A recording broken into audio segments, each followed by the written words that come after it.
முருகப்பெருமான் மீது அருணகிரிநாதர் ஓதி உணர்ந்திருக்கக்கூடிய திருப்புகளில் அமைந்திருக்கக்கூடிய திருத்தலங்கள் குறித்து பார்க்கவிருக்கிறோம்.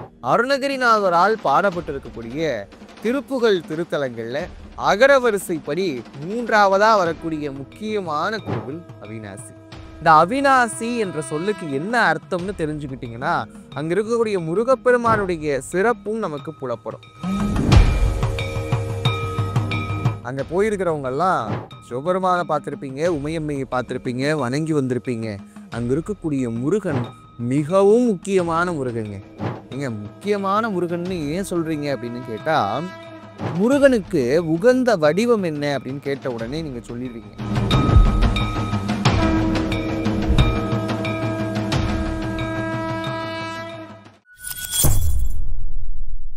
முருகனே செந்தில் முதல்வனே, மாயோன் மருகனே, ஈசன் மகனே, ஒருகை முகத் தம்பியே, உன்னுடைய தண்டைக்கால் எப்பொழுதும் நம்பியே கைதொழுவேன்னார். பக்தி பிளஸ் நேயர்கள் அனைவருக்கும் அன்பான வணக்கம்.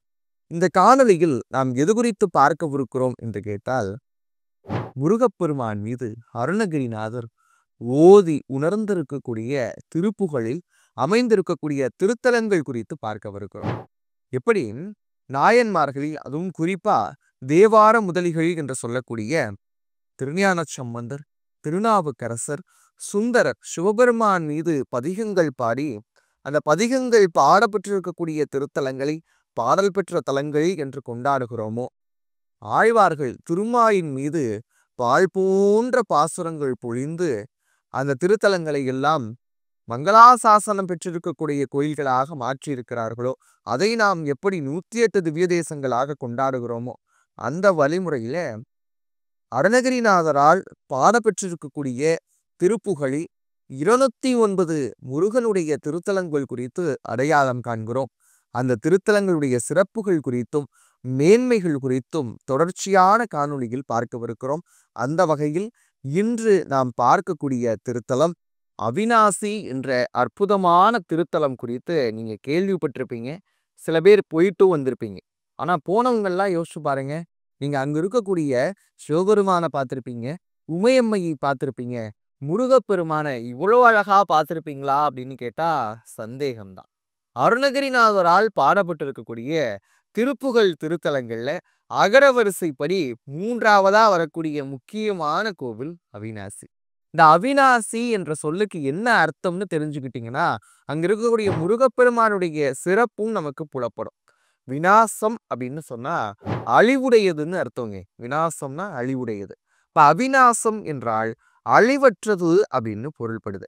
எப்படி நீதிங்கிற சொல்லுக்கு முன்னாடி அகரம் சேரும் போது அநீதி அப்படின்னு மாறுதா இல்லையா?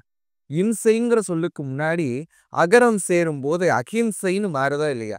அதே மாதிரி விநாசம்ங்கிற சொல்லுக்கு முன்னாடி அகரம் சேரும் போது அவிநாசியாக மாறுகிறது. இந்த அவிநாசி குறித்து பாராத அருளாளர்கள் உண்டா அப்படின்னு கேட்டா இல்லை.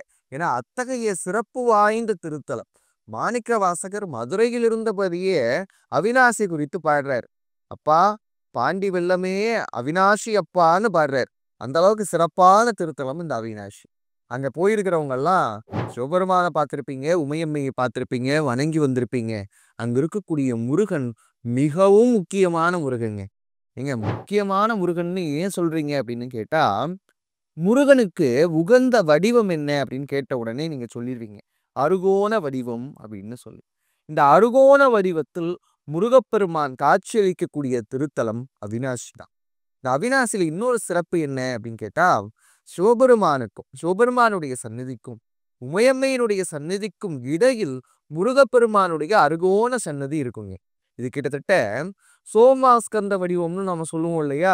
சிவபெருமான் ஒரு பக்கம், உமையம்மை ஒரு பக்கம், நடுவிலே முருகப்பெருமான் வருவார் இல்லையா? அந்த அமைப்பை அப்படியே அமைத்திருக்கக்கூடிய திருத்தலம் அவிநாசி தான். அந்த அவிநாசியில் முருகப்பெருமான் பால தண்டாயுதபாணியாக, தண்டாயுதபாணி என்ற பெயரிலும், அதே மாதிரி சுப்பிரமணியராக ஒரு சன்னதியிலும், அது மட்டும் இல்லாம சண்முகரா செந்தில்நாதராக ஒரு சன்னதியிலும் இருக்கிறார். ஆக மொத்தம் 3 சந்நிதிகளில் முருகப்பெருமான் அருளக்கூடிய திருத்தலம் அவிநாசி. இந்த அவிநாசியில இன்னொரு சிறப்பு என்ன அப்படின்னா, ஆண் பெண் இணைவினால் வரக்கூடிய உடல். இந்த பிறவி. இந்த பிறவி என்ற பெரும்பிணியை நீக்கக்கூடிய பொறுப்பு இந்த முருகப்பெருமானுக்கு உண்டு அப்படின்னு சொல்றாரு அருணகிரிநாதர். ரொம்ப அழகான அந்த திருப்புகள்ல பிறவாமல் இரவாமல் இணையாழும் சற்குருவாகி அப்படின்னு கேட்கிறார். எப்பா, நான் ஏகப்பட்ட பிறவி எடுத்துட்டேன்ப்பா, இதுக்கு மேல என்னால முடியாது. இப்படி மாணிக்கவாசகர் சொல்லுவார் இல்லையா? புல்லாய் பூடாய் புழுவாய் மரமாகி பல்விருகமாகி பறவையாய் பாம்பாகி கல்லாய் மனிதராய் பேயாய் கணங்களாய் வல்லசுரராகி முனிவராய் தேவராய் செல்லாய் நின்ற இத்தாவர சங்கமத்துள் எல்லா பிறப்பும் பிறந்து இழைத்தேன்னு சொல்லுவேன்.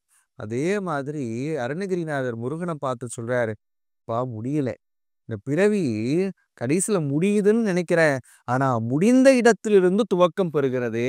இறக்கிறேன், பிறக்கிறேன், மீண்டும் இறக்கிறேன், மீண்டும் பிறக்கிறேன். இந்த சுழற்சி என்னால் முடியலப்பா, தயவு செஞ்சு காப்பாத்தி விடு அப்படின்னு சொல்லி எந்த வடிவத்தில் இறைவனை கேட்கிறாரு பாருங்க. தாயாய் வரணும்னு கேட்கல, தந்தையாய் வரணும்னு கேட்கல, குரு வடிவமாக இருந்து உபதேசம் கொடுன்னு கேட்கிறார். பிறவாமல் இரவாமல், அதாவது இரவாமல் பிறவாமல் இணையாழும் சத்குருவாகி.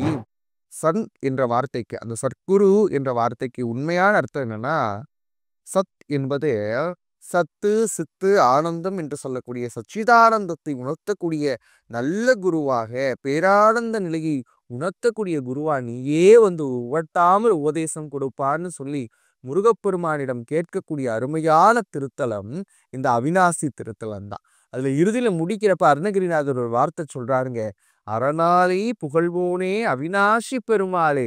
அரணாள் என்று சொன்னால் ஒவ்வொருத்தருடைய வாழ்க்கையிலையும் கடைசியா ஒரு நாள் நிக்குமா, அதுக்கு பேர் அறநாள் என்று பெயர். அதாவது என்னன்னா, மற்ற மார்க்கங்கள் சொல்ற மாதிரி அந்த ஜட்ஜ்மெண்ட் டே அப்படின்னு சொல்றாங்க இல்லையா, பாவ புண்ணிய கணக்குகளை, இந்த உயிருக்கான பாவ புண்ணிய கணக்குகளை பார்க்குறாங்கல்ல, அந்த நாளுக்கு பெயர் தான் அறநாள். இவன் எத்தனை நல்லது செஞ்சிருக்கிறான், எவ்வளோ கெட்டது செஞ்சிருக்கிறான், எவ்வளோ பாவம் பண்ணியிருக்கிறான், எவ்வளோ புண்ணியம் பண்ணியிருக்கிறான்னு சொல்லி அறநாள் என்ற ஒரு நாளிலே இந்த உயிருக்கான தன்மையை கணக்கிடுவாங்களாம். அப்படி கணக்கிடுறப்ப அந்த நாள் எந்த நாள்னு சொல்லுப்பாங்கிற, அறநாளை புகழ்வோனே அவிநாசி பெருமாளே. பா, என்கிட்ட சொல்லு, என்னால முடியல, மறுபடியும் பிறந்துகிட்டே இருக்கிறேனப்பா, உன்னுடைய திருவடிதான் உண்மை, அந்த உண்மையான திருவடியை என்று அடைவேன், என்னுடைய வாழ்நாளில் என்று எனக்கு அறநாளாக வரும்னு கேட்கிறார். அப்படிப்பட்ட முருகப்பெருமான் அங்க ரொம்ப அருமையா காட்சி அளிக்கிறாருங்க. 3 நிலையில் காட்சி அளிக்கிறார். தண்டாயுதபாணியா இருக்கிறார், சிவசுப்பிரமணியராக இருக்கிறார், அதே மாதிரி செந்தில்நாதர் சண்முகநாதராக இருக்கிறார். இந்த வடிவத்தை எல்லாம் பார்க்கும்போது முருகனை அப்படியே அள்ளி கொஞ்சனும் போலே இருக்குமா, அவ்வளோ அழகான பெருமாள். அவர்கிட்ட என்ன கேட்கிறாரு? அறநாளை புகழ்வோனே அவிநாசி பெருமாளே. இந்த அவிநாசிங்கிற திருத்தலத்திற்கு இருக்கக்கூடிய சிறப்பு அங்க இருக்கக்கூடிய முருகப்பெருமானுக்கும் உண்டு. அருகோண வடிவத்தில், சோமாஸ்கந்த வடிவத்தில் முருகப்பெருமான் அருள் புரியக்கூடிய அற்புதமான திருத்தலம். பாவங்களை எல்லாம் அழித்து நமக்கு பவக்கடலில் இருந்து முக்தி அருளக்கூடிய திருத்தலம். பவம் என்றால் பிறவி. இந்த பிறவி என்ற பெருங்கடலை நீந்துவதற்கு இறைவனையே வழிகாட்டக்கூடிய அற்புதமான திருத்தலம் அவிநாசி. அங்க இருக்கக்கூடிய உற்சவர் இருக்கிறார் இல்லையா, ஒரு முகத்தோடும் 4 கரங்களோடும் வள்ளி தெய்வானையோடு அருள் புரியக்கூடிய அற்புதமான திருத்தலம். இதுவரைக்கும் அவிநாசி போகாதவங்க போய் அவிநாசியை பாருங்க. அங்க இருக்கக்கூடிய சிவலிங்கத்தையும் உமையம்மையையும் வழிபட்ட பிறகு முருகப்பெருமானையும் வழிபட்டு வாருங்கள். உங்களுடைய வாழ்நாளில் நாம் செய்திருக்கக்கூடிய பாவ புண்ணிய கணக்குகளெல்லாம் பார்த்து பாவங்கள் அதிகமா இருந்தால் அதிலிருந்து விடுதலையும் கொடுத்து முருகப்பெருமான் அருளட்டும்.